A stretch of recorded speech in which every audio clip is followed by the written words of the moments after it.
My name is Stephanie Walker, and at 28 years old, I never imagined being publicly humiliated by my own family.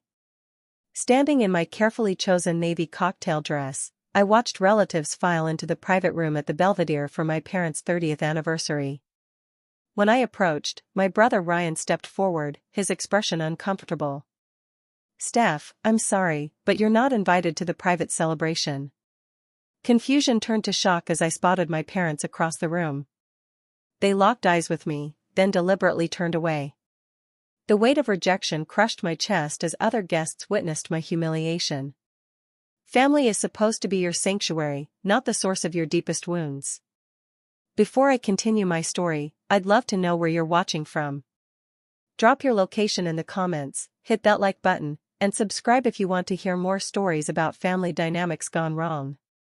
Trust me, this one has twists you won't see coming. Growing up, I believed I had the perfect family.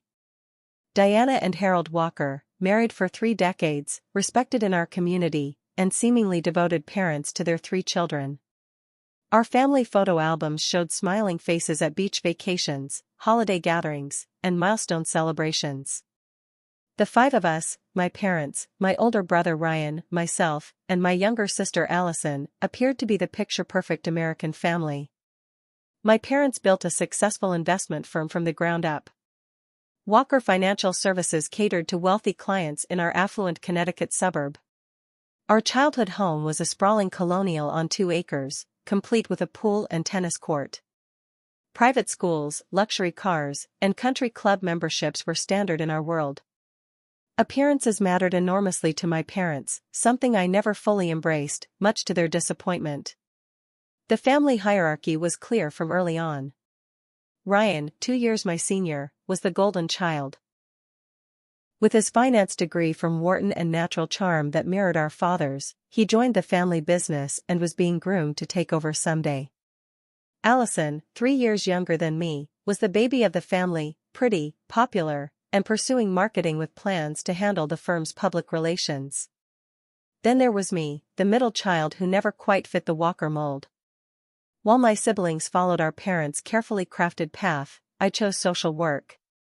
My parents never outright criticized my career, but their dismissive questions spoke volumes. "Don't you want something more ambitious? Or how will you ever afford a decent lifestyle on that salary?" What they never understood was that helping families in crisis gave me purpose that no amount of money could match. Family gatherings had always been elaborate affairs where everyone was included. Birthdays, holidays, achievements. All were celebrated with expensive dinners and professional photographers to document the occasion. Which is why the subtle shift in family dynamics over the past year had been so confusing. It started with missed calls that went unreturned. Invitations to casual family dinners became less frequent. At Thanksgiving last year, I noticed my parents speaking in hushed tones when I entered rooms. Ryan seemed to avoid one-on-one conversations with me. Only Allison maintained some semblance of normalcy, though even she seemed guarded. "You're imagining things," I told myself repeatedly. "Everyone's just busy." My modest 1-bedroom apartment in the less fashionable part of town reflected my social worker's salary. The living room was filled with second-hand furniture, carefully chosen and lovingly arranged. My bookshelf overflowed with psychology texts and novels. It wasn't luxurious, but it was mine, earned through work I believed in. The contrast between my simple home and my parents' mansion had never bothered me until I began to feel the growing distance between us. 3 weeks ago, a text message from Allison mentioned plans for our parents' 30th anniversary celebration at the Belvedere, the most exclusive restaurant in town. I was surprised I hadn't heard about it directly from my parents, but assumed the formal invitation was forthcoming. When nothing arrived after a week, I casually mentioned the anniversary to my mother during a brief phone call. "Oh yes," she said, her voice oddly strained. "We're just doing something small." Before I could ask for details, she quickly changed the subject. Still, I never imagined I wouldn't be included. I spent 2 weeks' salary on a vintage Tiffany picture frame I found at an estate sale, knowing my mother collected them. I had it specially engraved with their wedding date and anniversary. My best friend Natalie helped me select the perfect dress for the occasion. "You look stunning," Natalie assured me as I twirled in front of her, modeling the navy blue cocktail dress I'd splurged on. "They'll be so happy to see you all dressed up." The evening of the anniversary, I styled my hair in loose waves, applied my makeup carefully, and wrapped their gift in silver paper with a handwritten card expressing my love and admiration for their lasting marriage.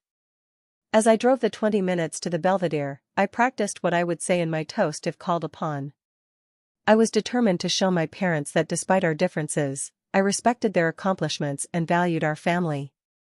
I never imagined that instead of delivering a heartfelt toast, I would be left standing alone in the restaurant foyer, my carefully chosen gift awkward in my hands, as the celebration continued without me behind closed doors. The Belvedere wasn't just a restaurant, it was an institution. Located in a restored 19th-century mansion, it featured crystal chandeliers, hand-painted murals, and a wine cellar that attracted collectors from around the world. Valet parking was mandatory, and reservations typically required months of advance notice. The restaurant was where local politicians announced candidacies, where CEOs closed major deals, and where the elite of our town celebrated their most significant moments. I checked my appearance one last time in my car's mirror before handing my keys to the valet.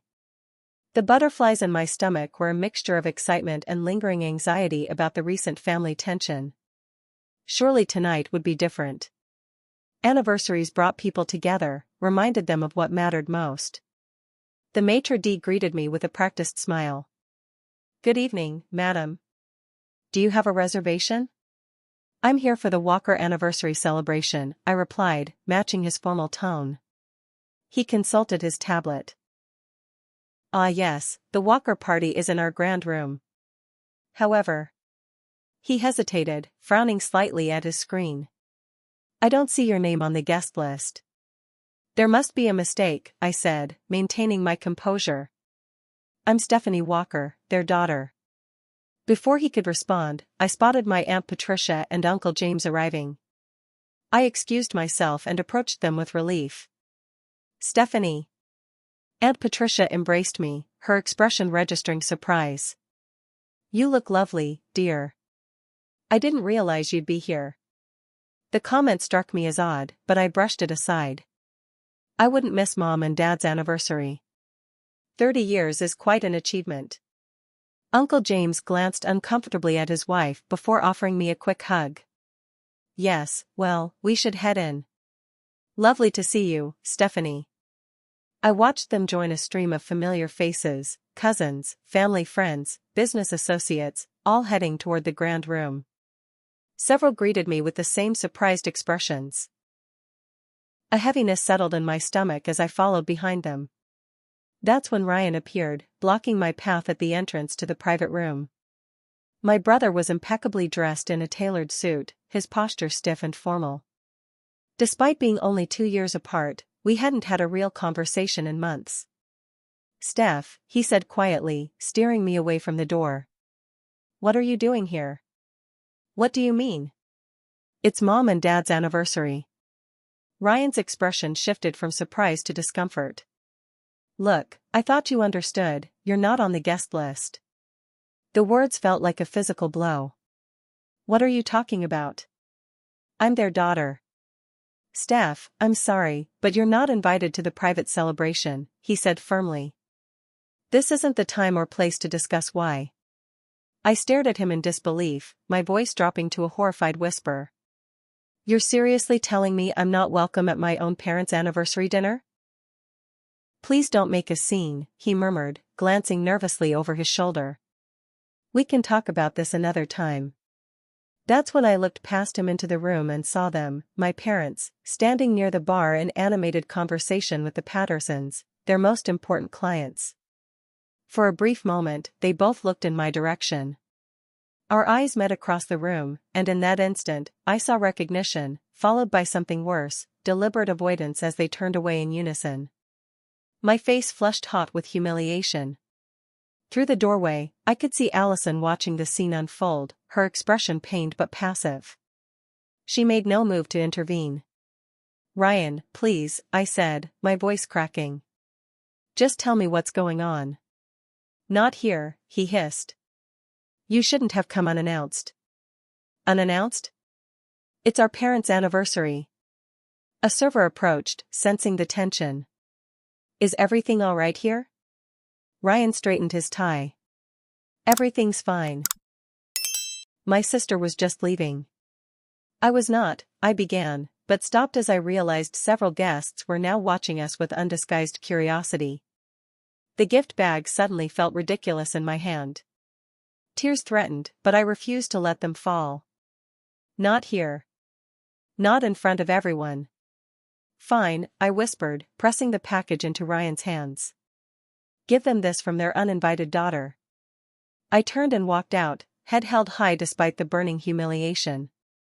The maitre d' averted his eyes as I passed, offering silent witness to my rejection. The valet, sensing my distress, retrieved my car quickly and without the usual small talk. Inside my car, in the safety of the darkened parking lot, I finally broke down. Sobs racked my body as I gripped the steering wheel, trying to make sense of what had just happened. My phone showed no missed calls or texts, no one had followed me out to explain or apologize. With trembling fingers, I typed out a message to my mother. I don't understand why I was turned away from your anniversary dinner. Please call me. I sent similar messages to my father and Allison. The drive home passed in a blur of tears and confusion. By the time I reached my apartment, my shock had transformed into a hollow ache. I kicked off my heels and collapsed onto my couch, still in my cocktail dress. Around midnight, my phone rang. It was Natalie. How was the big celebration? She asked cheerfully. I couldn't hold back the fresh wave of tears as I recounted what had happened. They did what? Natalie's outrage was immediate and fierce. That's not just rude, Steph, it's cruel. What possible reason could they have? I don't know, I whispered. Nobody will answer my texts. It's like I've been erased from the family. I'm coming over, she insisted. Nobody should be alone after something like this. Natalie arrived 30 minutes later with ice cream and wine. As we sat on my couch, me still in my rumpled cocktail dress, her in pajamas and a coat, she helped me cycle through confusion, hurt, anger, and back to confusion again. There has to be some explanation, she said, refilling our glasses. People don't just cut off their children without a reason. What reason could possibly justify public humiliation? I asked. If they had a problem with me, why not talk to me privately? Why let me find out like this, in front of everyone we know? As the night wore on, my parents' silence spoke volumes. No calls. No texts.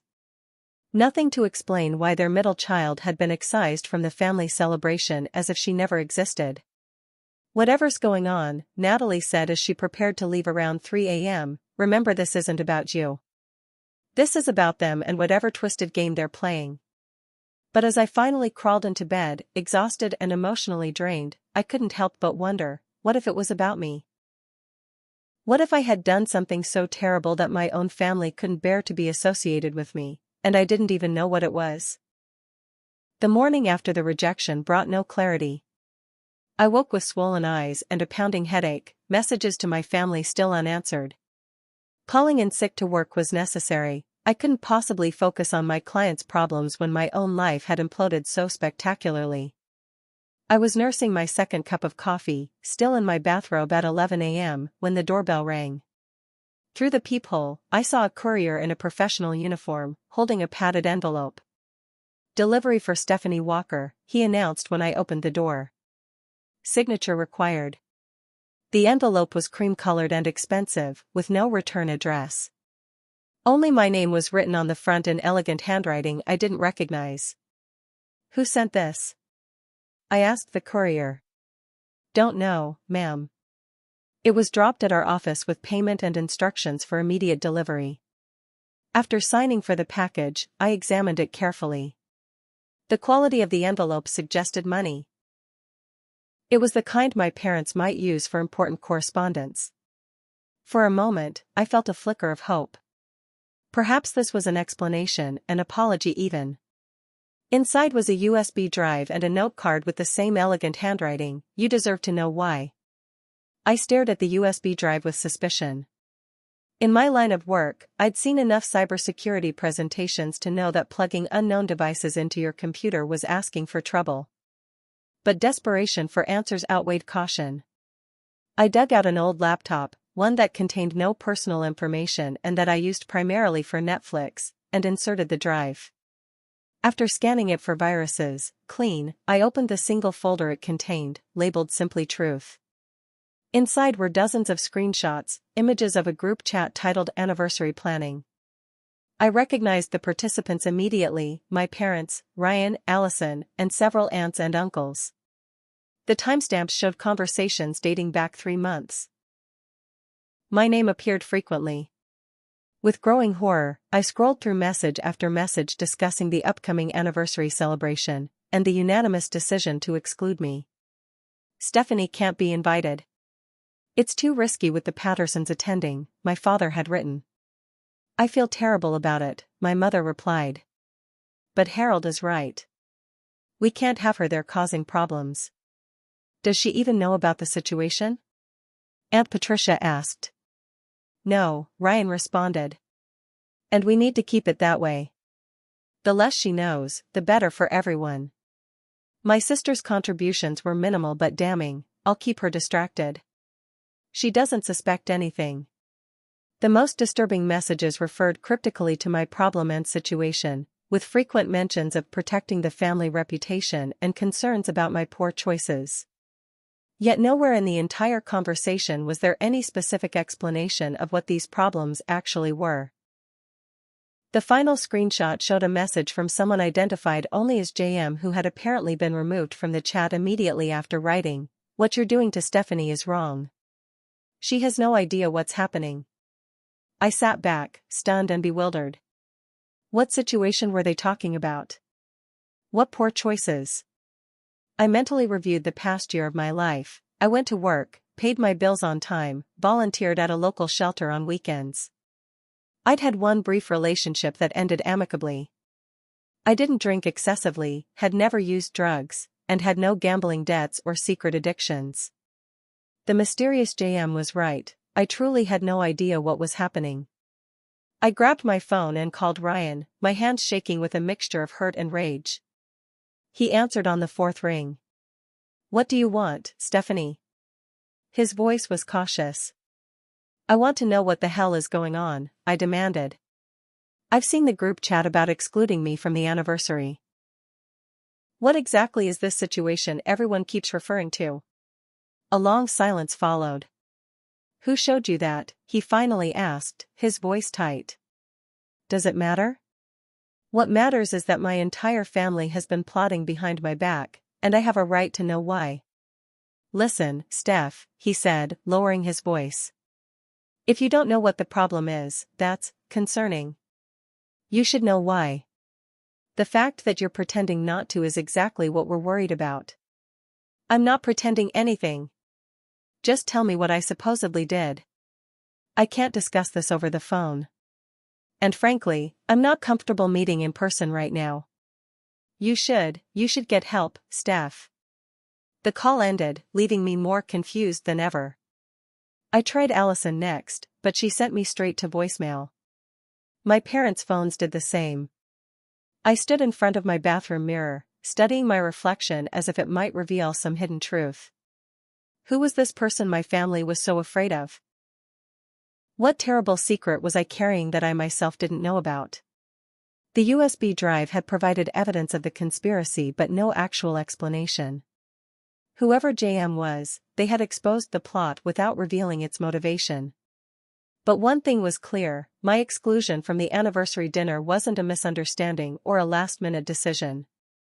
It had been planned for months, with the full knowledge and participation of everyone I loved. And somehow, I was the only one who didn't know why. The next morning, I called in sick to work again and began methodically investigating when and why my family's behavior had changed. My social worker training had taught me to approach problems systematically, gathering evidence before drawing conclusions. Now I would apply those skills to my own life. I created a timeline on my dining room wall using sticky notes and photos. When had things first started to feel different? I traced the change to approximately 3 months ago, early February. My father's birthday dinner had been the last normal family gathering I could remember. After that, the cancellations and excuses began. My social media revealed subtle shifts as well. For years, my mother had meticulously tagged all of us in family photos, building a carefully curated public image. Scrolling back, I noticed I'd been excluded from these posts starting in February. In several recent photos, I could see evidence I'd been deliberately untagged. My username no longer appeared in images where I was clearly present. Something significant had happened in February, but what? With no answers forthcoming from my immediate family, I decided on a bold move. My parents would be at their country club's charity luncheon all afternoon, a predictable Saturday tradition. Their house would be empty. I still had my emergency key.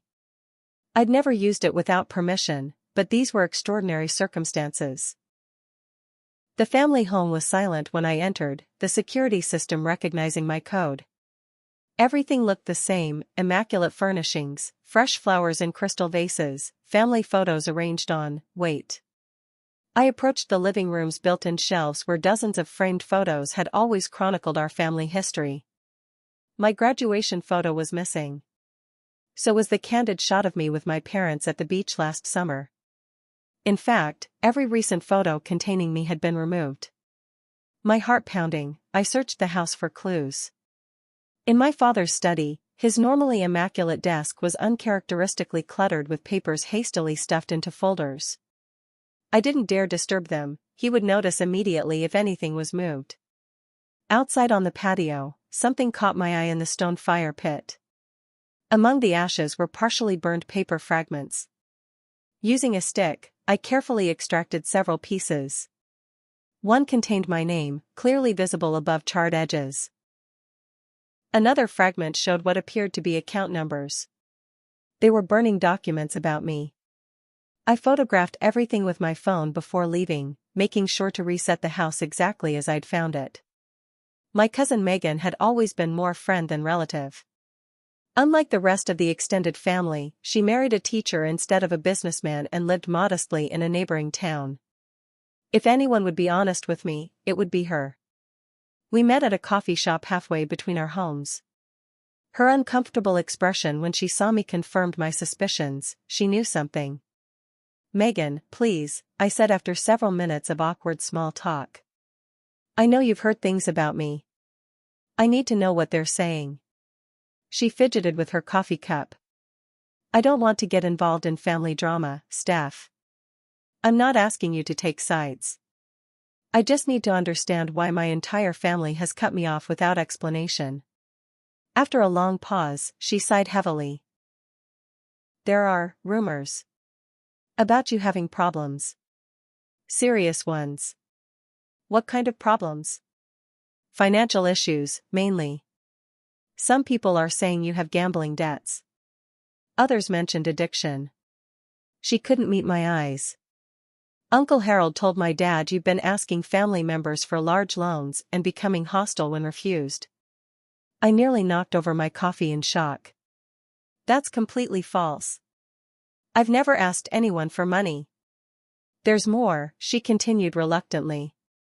"Apparently you've been using your position as a social worker to access confidential information for some kind of scam.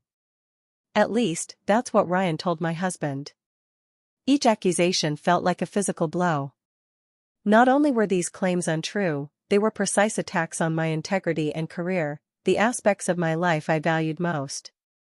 "None of that is true, Megan. Someone is spreading lies about me." Her expression softened slightly. I wondered. "It didn't sound like you." She hesitated. "Have you considered who might want to damage your reputation this way?" I hadn't. I'd been so focused on the what that I hadn't considered the who or why. My next stop was Allison's workplace, an upscale marketing firm downtown. I waited in the lobby until her lunch break, then intercepted her as she headed for the elevators. "Stephanie." Her surprise quickly turned to nervousness. What are you doing here? We need to talk. Now. She glanced around anxiously before leading me to a small courtyard behind the building. You shouldn't be here. If Dad finds out. I don't care what Dad thinks, I interrupted. I know about the group chat, the rumors, all of it. What I don't know is why my family is systematically destroying my reputation with lies. Allison's eyes filled with tears. It's complicated, Steph. I wanted to warn you, but they made me promise. Warn me about what? What's really going on? She looked over her shoulder before whispering, it's about the Patterson account. What about it? I can't say more here. It's not safe. She wiped her eyes. Look into Michelle Patterson's background. That's all I can tell you. The Pattersons from the anniversary dinner? What do they have to do with me? Everything. She checked her watch. I have to go. Be careful, Steph. This is bigger than you realize. Before I could press further, she hurried back inside, leaving me with more questions than answers. Back at my apartment, I searched online for information about Michelle Patterson. She was the daughter of James Patterson, my father's biggest client. Her social media showed a woman about my age with similar coloring. We both had the same dark blonde hair and hazel eyes, though our facial features were quite different. I was still trying to understand the connection when another courier delivery arrived, a second anonymous envelope. This one contained a newspaper clipping from 3 years ago about an identity theft case involving several prominent financial firms. The victim, Michelle Patterson. Someone had circled Michelle's photo and drawn an arrow to a handwritten note, "Look deeper." The pieces were starting to come together, but the full picture remained frustratingly unclear.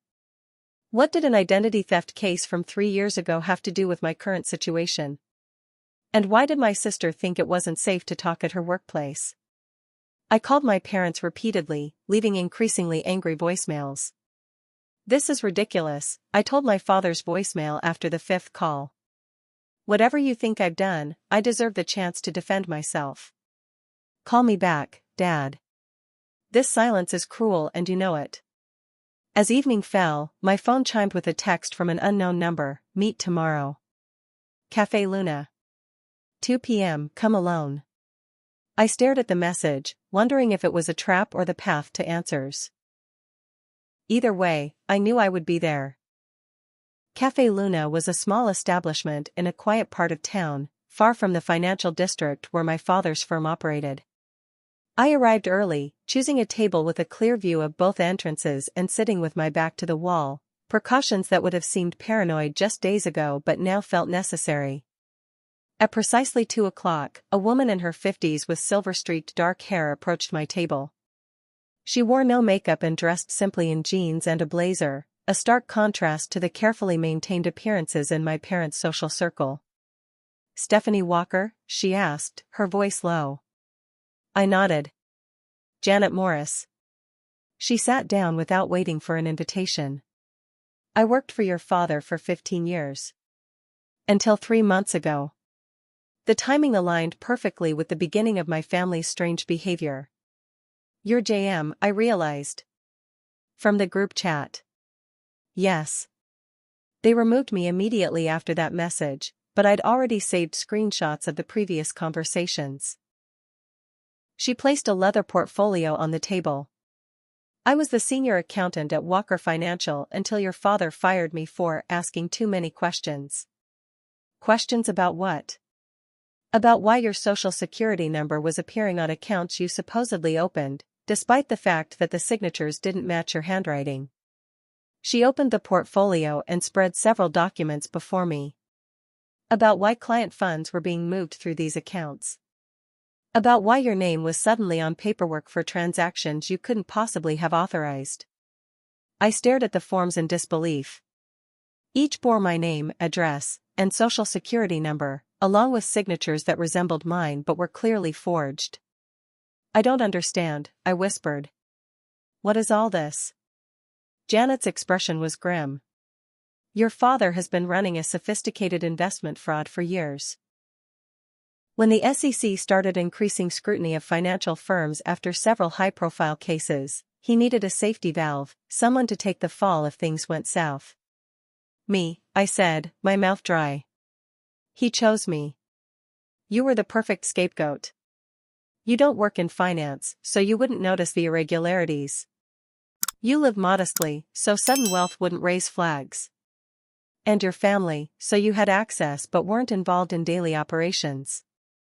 The betrayal was so profound I could barely breathe. How long has this been happening?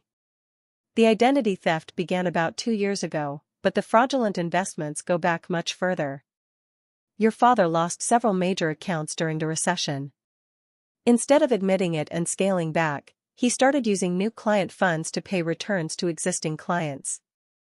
A Ponzi scheme, I said, the term from news headlines suddenly taking on painful personal relevance. Exactly. When that wasn't enough, he began siphoning from the accounts themselves, creating false statements to hide the missing funds. The Patterson account was his largest target. The connection clicked into place. Michelle Patterson. The identity theft case. Janet nodded. Michelle noticed discrepancies in her father's accounts 3 months ago and began asking questions. Your father panicked. He told the family that you had been stealing client information through your job and selling it on the dark web, that you were responsible for the Patterson identity theft years ago and were now targeting their accounts again. That's insane. I would never. Of course not. But your family believed him because they wanted to. The alternative was accepting that the man they idolized, whose success funded their lifestyles, was a criminal. But why exclude me from the anniversary dinner? Why the sudden public rejection? The Pattersons were attending. Your father convinced everyone that if Michelle saw you, she might recognize similarities to the person who stole her identity. The whole elaborate dinner was designed to reassure the Pattersons while keeping you at a distance. I struggled to process the magnitude of the deception. So my family thinks I'm a criminal, and they're protecting me by cutting me off? No, Janet said, her voice hardening. They're protecting themselves. The evidence your father has manufactured points squarely at you. If this comes to light, you're the one facing charges. The realization hit me like a physical blow. They're setting me up to take the fall. Precisely. Your father has created a paper trail making you look like the mastermind. The family's rejection serves 2 purposes, establishing plausible deniability for them while isolating you from potential support. But why are you telling me this? Why risk getting involved? Janet's expression softened slightly. I've watched you grow up, Stephanie. Every year at the company Christmas party, every family event your father hosted. You were always different from the rest of them, more genuine, less obsessed with status and money. When I saw what he was doing to you. She shook her head. Some lines shouldn't be crossed, even for family. What am I supposed to do with this information? Go to the police? They'll never believe me over my father. Not without evidence, Janet agreed. Your father is well connected with local law enforcement through the country club and his charitable foundation. You need to protect yourself legally before making any accusations. I ran my hands through my hair, trying to think clearly through the shock. This is my entire family conspiring against me. My own parents are willing to let me go to prison for something I didn't do. Not your entire family, Janet pointed out. Your sister tried to warn you, in her way. Allison, I murmured. She told me to look into Michelle Patterson. She's caught in the middle. Afraid to directly betray your father, but uncomfortable with the plan. Janet gathered the documents and returned them to her portfolio. You need a lawyer, Stephanie. Someone with no connections to your family or their social circle. I called Natalie as soon as I left the cafe. I need your lawyer friend's number. The one you mentioned who handles white-collar crime. Karen? What's going on, Steph? I can't explain over the phone. Just trust me, it's bad, and I need legal help immediately. Karen Hoffman agreed to see me that same evening. After reviewing the documents Janet had provided, her assessment was blunt and terrifying. If these accounts are traced back to you, and it appears they were designed to do exactly that, you could be facing multiple federal charges. Wire fraud, identity theft, financial exploitation, we're talking potential prison time. But I didn't do any of it. I believe you, Karen said, but proving it will be challenging. Your father has created a very convincing narrative, and he has resources and connections you don't. So what do I do? First, we document everything. Then, we gather as much evidence as possible before confronting anyone. If your father realizes you know the truth, he might accelerate his plans to frame you. Over the next 3 days, Karen helped me build a case. Janet provided additional financial documents showing the pattern of fraud. We compiled a timeline, gathered evidence of the forged signatures, and prepared for what would be the most difficult confrontation of my life. Are you sure you want to confront them directly? Karen asked during our final preparation. We could take this directly to the SEC or FBI. I shook my head.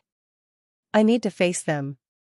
I need to hear them admit what they've done, to see if they can look me in the eyes while destroying my life. Karen helped me set up recording devices.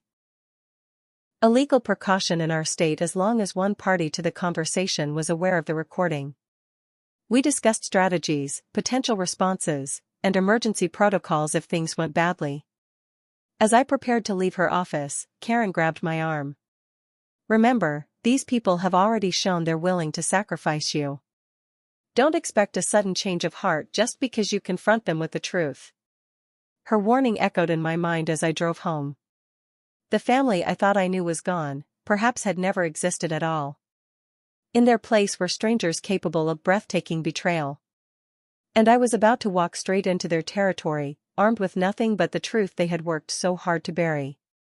Sunday dinner had been a Walker family tradition for as long as I could remember.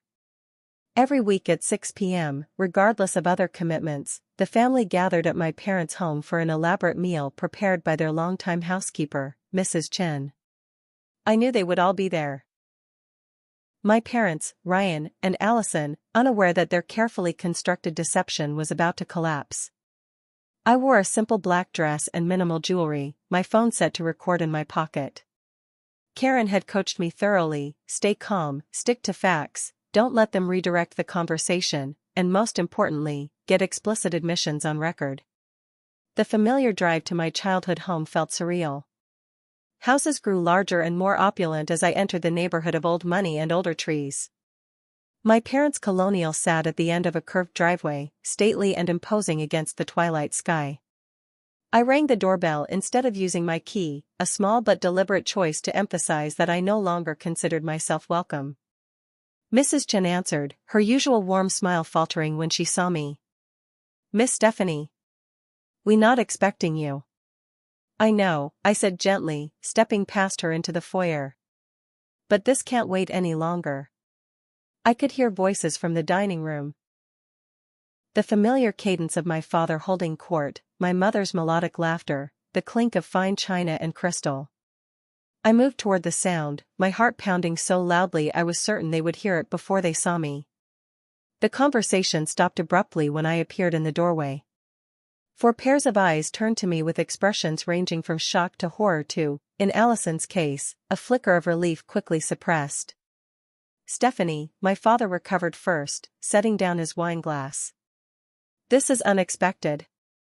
"I'm sure it is," I replied, remaining in the doorway. "Though not as unexpected as being publicly humiliated at your anniversary dinner."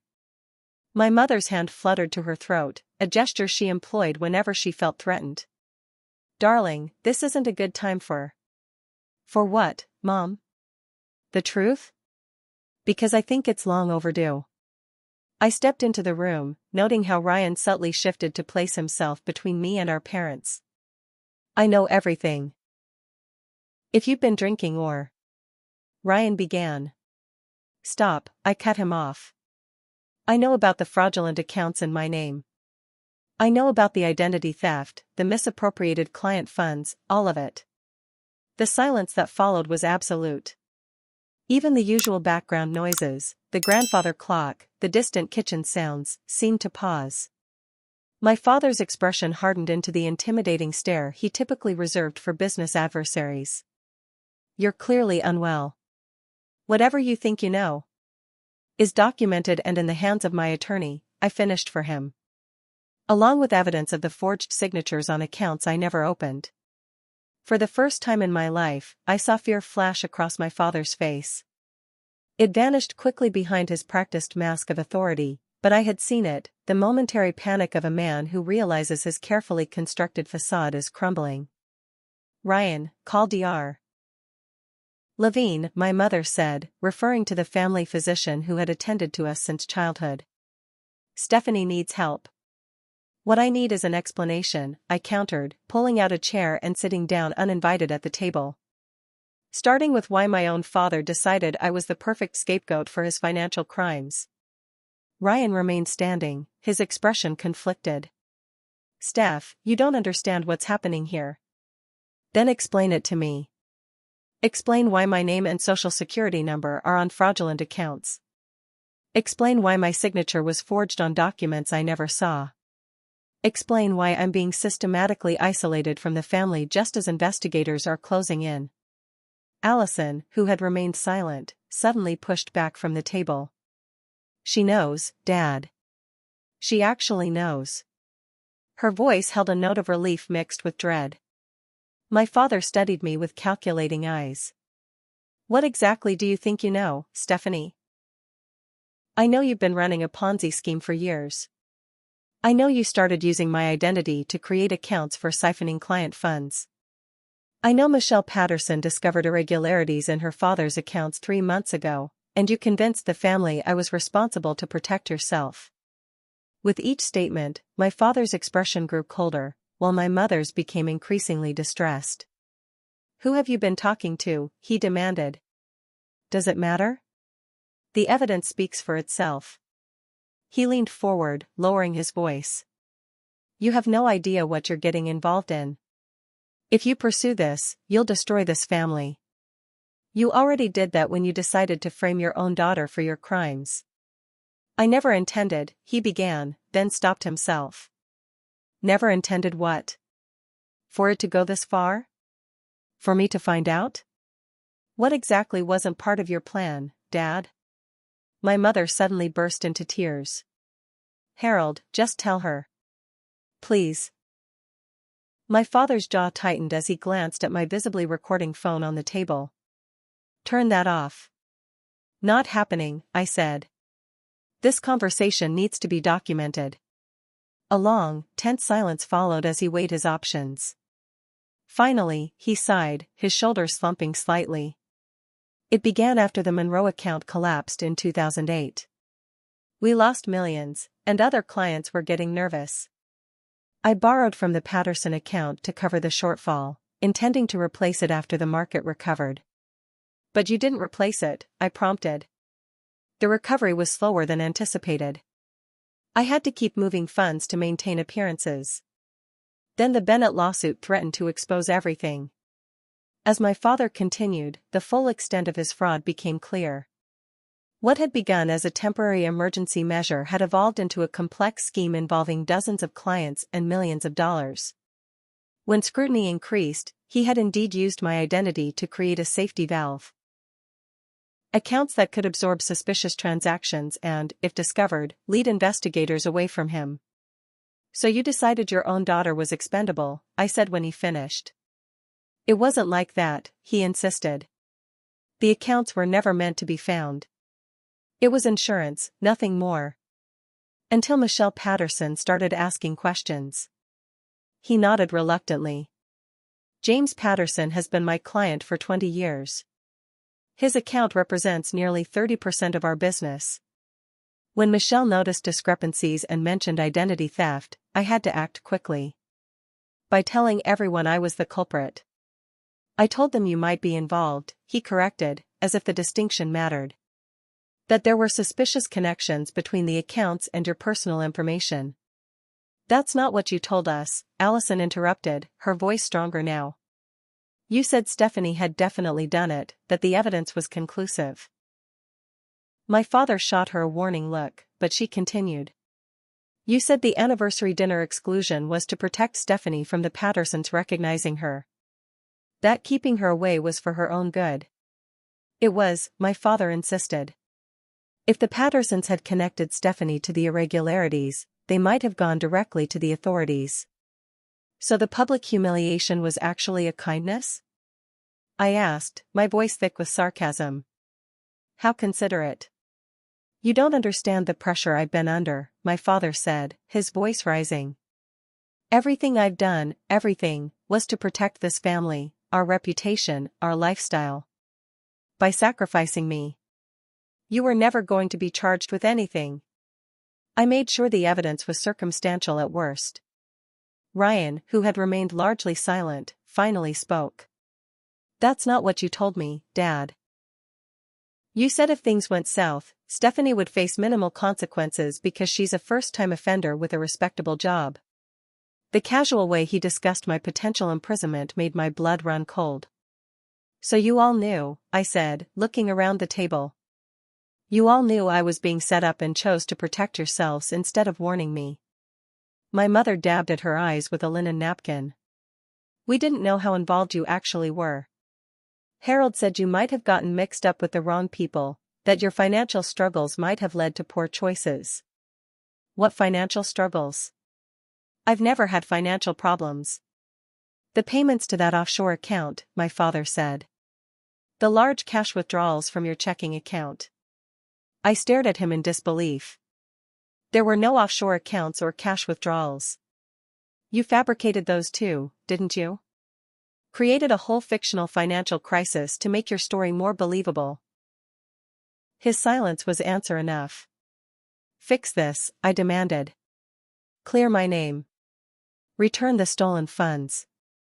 Face the consequences of your actions instead of trying to shift them onto me. My father leaned back in his chair, his expression calculating once more. And if I don't? What then? You'll destroy this family? Send me to prison? Is that what you want? What I want is justice and the truth. Something this family apparently abandoned long ago. I can make this right, he said, his tone shifting to the smooth persuasiveness he used to close deals. I can transfer funds to an account in your name, legitimate funds, enough for you to start over somewhere new. $500,000. $1 million, even. No one needs to know about any of this. I couldn't believe what I was hearing. You're trying to buy me off? After everything you've done? I'm trying to protect this family, he insisted. Including you, whether you believe it or not. The only person you're protecting is yourself, I said, standing up. You have 24 hours to come clean to your clients and the authorities. After that, my attorney will contact the SEC with everything we have. Ryan rose as well, his expression hardening. You can't do this, Stephanie. Think about what you're doing to Mom, to Allison, to all of us. I have thought about it. 4 days. The same way you all thought about what you were doing to me. I moved toward the door, then turned back. 24 hours. The clock is ticking. As I walked out, I heard my mother dissolve into sobs behind me. Allison called my name, but I didn't stop. In the foyer, Mrs. Chen watched me with sad, knowing eyes. She had likely overheard everything, another witness to the family's spectacular implosion. Outside in the cool evening air, I took my first deep breath in what felt like hours. The recording was secure, the ultimatum delivered. I had done what I came to do. Now I could only wait to see if any shred of decency remained in the family I once thought I knew. The next day crawled by with excruciating slowness. I sat in Karen's office, checking my phone constantly for any contact from my family.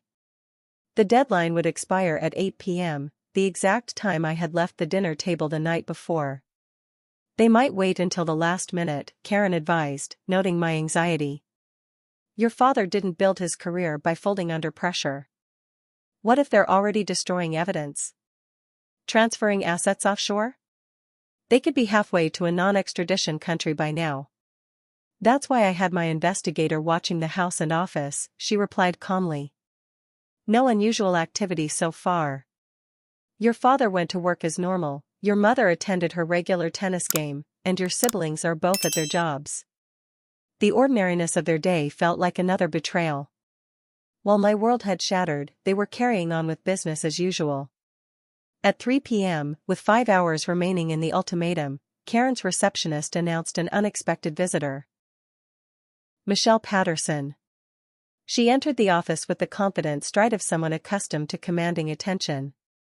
Tall and slender, dressed in a tailored pantsuit, she exuded the same polished professionalism as my family, but her direct gaze held something they lacked: genuine integrity. Stephanie Walker, she extended her hand. I've been looking for you. How did you find me? I asked, shaking her hand. Your sister Allison contacted me this morning. She thought we should talk. Karen immediately went on alert. Before you continue, Ms. Patterson, I should inform you that I represent Ms. Walker legally, and anything said in this room. I'm not here as an adversary, Michelle interrupted. I'm here because I believe Stephanie is another victim in this situation, just like my father and our family. She sat down, placing a leather portfolio on the desk, eerily similar to the one Janet had shown me days earlier. 3 months ago, I noticed unusual transactions in my father's investment accounts, she explained. Small discrepancies at first, then larger ones. When I questioned the statements, I was told it was a technical error that would be corrected. It wasn't. And you suspected fraud, I said. She nodded. This wasn't my first experience with financial crimes. 3 years ago, someone used my identity to open credit accounts, take out loans, even file tax returns in my name. The investigation eventually traced it back to a data breach at my father's bank, or so we thought. You think my father was behind that too? I think the timing is suspicious. The identity theft began shortly after my father moved his largest accounts to Walker Financial. And the methods used then are remarkably similar to what I'm seeing now. She opened her portfolio, spreading documents across the desk. These are copies of transactions I've flagged in my father's accounts over the past year. Deposits that don't match his business activity, withdrawals that were never authorized, statements that don't align with actual balances. Karen examined the documents with professional interest. This is extensive. Have you shown these to your father? Not yet. He trusts Harold Walker implicitly, they've been friends for decades. I needed more concrete evidence before approaching him. Michelle turned to me. When I saw you at the anniversary dinner, or rather, saw you being turned away, I knew something was wrong. Harold's reaction to your presence was revealing. You recognized me? Not immediately. But your brother called you Stephanie, and I remembered seeing that name on some of the unauthorized account documents. After you left, I overheard Harold telling my father that you had personal problems and were acting erratically. It seemed calculated to discredit you preemptively. The pieces continued falling into place. So if I tried to warn your father about the fraud, he would already have been primed to dismiss you as unstable or vindictive, Michelle finished. It was cleverly done. Except it wasn't enough, I said. Because you saw through it. Financial crimes are my specialty, she explained. I work for the state attorney's office, white-collar division. This unexpected revelation changed everything. Michelle wasn't just another victim, she was a prosecutor with expertise in exactly the type of fraud my father had committed. Before we could discuss further implications, my phone rang. It was Allison, sounding breathless and frightened. Steph, you need to get here now. Mom and Dad are packing. They're planning to leave the country tonight. What? Where are they going? I don't know exactly. I overheard Dad on the phone arranging for a private plane to Bermuda. From there, I think they're heading somewhere without extradition. They're taking everything they can liquidate quickly. What about the ultimatum? There are still hours left. They're not planning to honor it. Ryan called the pilot, not Dad. They're trying to escape before you can expose them. Her voice dropped to a whisper. Hurry, Steph. Mom said they're leaving at 6. I relayed the conversation to Karen and Michelle. They're running. We need to stop them. I can contact the FBI, Michelle said, already reaching for her phone. Financial crimes across state lines fall under federal jurisdiction. That will take too long, I argued. By the time agents are dispatched and warrants arranged, they'll be gone. Karen agreed. We need to delay them somehow while authorities are mobilized. I'll go, I decided. I can confront them, stall them until help arrives. That's too dangerous, Karen protested. If they're desperate enough to flee the country, they're desperate enough to do something reckless. I'll go with her, Michelle volunteered. My presence will complicate things for Harold. He won't know what I know or who I've already spoken with. With reluctance, Karen agreed to the plan while she contacted authorities. Michelle and I rushed to my parents' home, strategizing en route. Let me take the lead initially, Michelle suggested. My appearance will throw them off balance. Once they're rattled, you can press your advantage. We arrived to find a moving truck in the driveway and the household in chaos. Through the windows, we could see suitcases in the foyer and Mrs. Chen hurriedly packing items from the living room. I used my key one last time, Michelle close behind me. Inside, the elegant home resembled an upscale evacuation zone. Artwork had been removed from walls, leaving ghostly rectangles on the expensive wallpaper. Safe boxes sat open, their contents sorted into piles on the dining table. My father emerged from his study carrying a briefcase, stopping short when he saw us. Stephanie. What are you? His words died as he recognized my companion. Ms. Patterson. This is unexpected. Apparently so is this hasty departure, Michelle replied coolly. Planning a vacation, Mr. Walker? A business trip, he said, his recovery impressively quick. Urgent client matters abroad. Would that client be the Cayman Islands Bank and Trust? I asked. Or whatever shell company you've set up to hide the money you've stolen?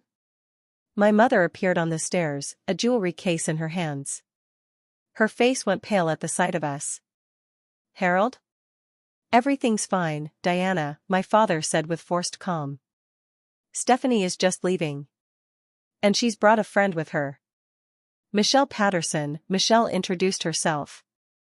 We've met at several charity events, Mrs. Walker. My mother's expression shifted from confusion to horror as she recognized the name. Oh God. Where's Ryan? I demanded. I know he's helping you escape. This is absurd, my father blustered. You're making wild accusations based on nothing. If you don't leave immediately, I'll call the police. Please do, Michelle encouraged. I'm sure they'd be very interested in these suitcases and the unusual moving activity. Particularly given the ongoing investigation into fraudulent accounts at your firm. The mention of an investigation visibly shook my father. What investigation? There is no investigation. There is now, I informed him.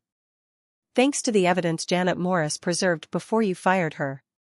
A crash from upstairs interrupted the confrontation. Allison appeared at the top of the stairs, wide-eyed with panic. They're here. The police are here. Through the front windows, we could see patrol cars pulling up, lights flashing. My father's face drained of color as he realized the severity of the situation. This is your doing, he accused me, anger finally overtaking his practiced composure. After everything I built, everything I've given this family, you betray us like this? You betrayed me first, I reminded him. You were willing to let me take the fall for your crimes. I would have protected you, he shouted. I would have made sure you were taken care of. While I faced federal charges for something I didn't do? While my career and reputation were destroyed? That's not protection, Dad. That's sacrifice. The doorbell rang, followed by authoritative knocking. Police. Open up. My father made a sudden move toward his study, but Michelle stepped into his path. Don't make this worse for yourself, Mr. Walker. The front door burst open as officers entered with a search warrant.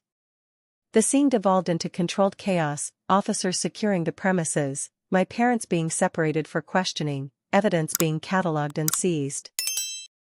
In the midst of it all, Ryan arrived, presumably returning from arranging the escape transportation. His face contorted with rage when he saw me. "You," he spat. "Do you have any idea what you've done?" Before I could respond, he lunged toward me, only to be intercepted and restrained by officers. "Sir, step back. Hands where we can see them." Ryan struggled briefly before comprehending his situation. As the officers questioned him, I overheard his desperate attempt to redirect blame. "It's my sister you want. Stephanie Walker. She's the one who set up the fraudulent accounts. We have evidence." His betrayal, though expected, still stung. Even now, facing the collapse of their deception, my brother was trying to sacrifice me to save himself. The officers weren't buying it. Michelle had already briefed them on the situation, and Janet Morris had provided enough evidence to make Ryan's accusations appear exactly what they were, a desperate attempt to maintain the family's fiction.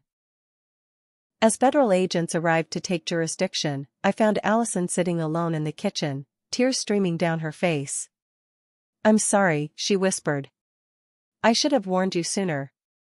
I knew something was wrong, but I was afraid." "I know," I said, sitting beside her. "You tried to help in your way. Contacting Michelle was brave." "What happens now?" she asked, looking around at the home being systematically dismantled by investigators. "Now the truth comes out," I told her. "All of it." In the living room, I could hear my father's voice rising in protest as he was read his rights. My mother sobbed as her jewelry case was confiscated as potential evidence. Ryan continued to make desperate accusations against me to increasingly skeptical officers. The family that had once been my entire world was disintegrating before my eyes. Yet amid the ruins, I felt an unexpected sense of clarity. The truth, however painful, was finally emerging from the elaborate web of lies they had constructed. And somehow, I had found the strength to demand it, even at the cost of everything I once thought I valued. As Michelle and I watched the scene unfold, she touched my arm gently. "This isn't over," she warned. "The legal process will be long and complicated. Are you prepared for that?" I nodded, surprising myself with the certainty I felt. "I've already lost my family. What else is there to be afraid of?" 6 months later, I sat in a federal courtroom as the judge delivered my father's sentence, 15 years for fraud, money laundering, identity theft, and obstruction of justice. The man who had once commanded respect in boardrooms and country clubs now stood diminished in prison attire, his carefully maintained image shattered beyond repair. My mother received 5 years probation and community service for her lesser role in the scheme. Though she had benefited from the fraud, prosecutors acknowledged she hadn't been directly involved in its execution. Her punishment would be primarily social, exclusion from the elite circles where she had once reigned. Ryan wasn't so fortunate. His active participation in the attempt to frame me, along with evidence that he had personally facilitated some of the fraudulent transactions, earned him 3 years in a minimum security facility. As he was led away, he refused to meet my gaze. The Walker Financial Services empire collapsed spectacularly. Investigators ultimately identified over 50 clients whose accounts had been compromised, with total losses exceeding $20 million. Some would recover portions of their investments through seizure of assets and insurance, but many faced financial ruin. "The court would like to acknowledge Stephanie Walker's cooperation," the judge noted in his closing remarks. Her courage in coming forward, despite significant personal cost, was instrumental in bringing this case to justice. Outside the courthouse, reporters clamored for statements. I declined most interviews, preferring to maintain what privacy I could as I rebuilt my life from the ruins of my family's deception. The months following my family's arrest had been challenging but transformative. I'd lost my childhood home, my family connections, and the identity I had carried for 28 years as a Walker. But I had gained something more valuable, the knowledge that I could stand alone, guided by my own moral compass when everyone I loved had lost theirs. With my name officially cleared, I channeled my experience into creating the Financial Victims Advocacy Foundation. Using a portion of the settlement I received as a victim of identity theft, I established resources for others who had suffered similar betrayals. Surprisingly, Allison became my first employee. After completing her marketing degree, she rejected offers from prestigious firms to join my fledgling foundation. "I need to make amends," she explained during her informal interview in my small office. "Not just to you, but to everyone our family hurt." Her sincerity was evident in the way she threw herself into the work, using her marketing skills to raise awareness about financial fraud and identity protection. Our relationship, though still healing, grew stronger as we built something positive from our shared trauma. My mother contacted me 3 months after sentencing, her voice hesitant on the phone. "I've been in therapy," she said, trying to understand how I could have been so blind, so willing to believe the worst about my own daughter. Our reconciliation was slow and tentative. We met monthly for coffee, carefully avoiding painful topics at first, then gradually confronting the damage done. She had lost everything that once defined her. Social status, luxury lifestyle, even her identity as the perfect wife and mother. "I don't know who I am without those things," she confessed during one of our meetings. "That's the beginning of wisdom," I told her. "Finding out who you really are beyond the roles you play." Ryan refused all contact, maintaining his belief that I had betrayed the family by choosing truth over loyalty. My father sent one letter from prison, not an apology, but an explanation of how his actions had been misunderstood, how he had only wanted to protect the family's interests. I never responded. 4 months after the sentencing, Janet Morris invited me to lunch. Over salads at a quiet cafe, she revealed the final piece of the puzzle that had long eluded me. "There's something I never told you," she began. "Something I thought might complicate an already difficult situation." "What is it?" "I'm your aunt. Your mother's sister." I stared at her in disbelief. "That's impossible. My mother is an only child." "That's what she tells people," Janet said with a sad smile. "The truth is, Diana and I had a falling out decades ago.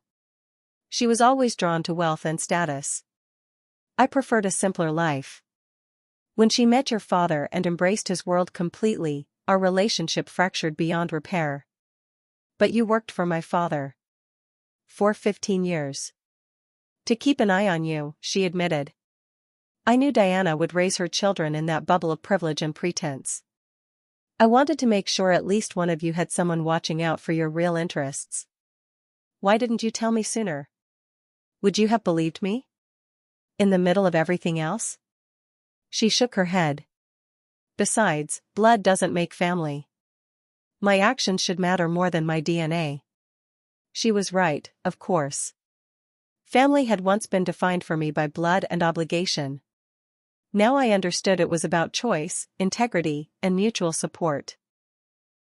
A year to the day after my rejection at the Belvedere, I received an elegant cream envelope in the mail, similar to the one that had started my journey toward truth. Inside was an invitation to dinner at Café Luna, the same place where Janet had first revealed my father's crimes. I arrived to find a small gathering waiting for me: Janet, Allison, Michelle Patterson, Natalie, and Karen. 5 women who had, in different ways, helped me survive the destruction of my former life and build something new from its ashes. Michelle raised her glass in a toast. To truth, however painful, and to the courage to demand it. To chosen family, Janet added, her eyes meeting mine with warmth and understanding. As we dined together, sharing stories and plans for the future, I realized something profound had shifted within me. The anniversary of my greatest humiliation had transformed into a celebration of authenticity and resilience. The expensive restaurant where my family had once rejected me had been replaced by a modest cafe filled with genuine connection. The facade of perfection had given way to honest imperfection. The daughter who had once sought approval at any cost had become a woman who valued truth above all else. When I returned home that night, I stood before my mirror and saw not the Walker family disappointment, not the almost scapegoat for my father's crimes, but simply Stephanie, stronger, wiser, and finally free to define herself on her own terms. Sometimes, I realized, the most devastating rejection can become the most powerful liberation. In losing the family I thought I needed, I had found the strength I never knew I possessed. What would you do if your entire family betrayed you? Would you fight for the truth even if it meant losing everyone you loved? Share your thoughts in the comments below. If this story resonated with you, please hit that like button and subscribe for more real-life dramas that reveal the complicated nature of family dynamics. Remember, sometimes the family we choose is more valuable than the one we're born into. Thank you for listening to my story, and may you always have the courage to stand for truth, even when you stand alone.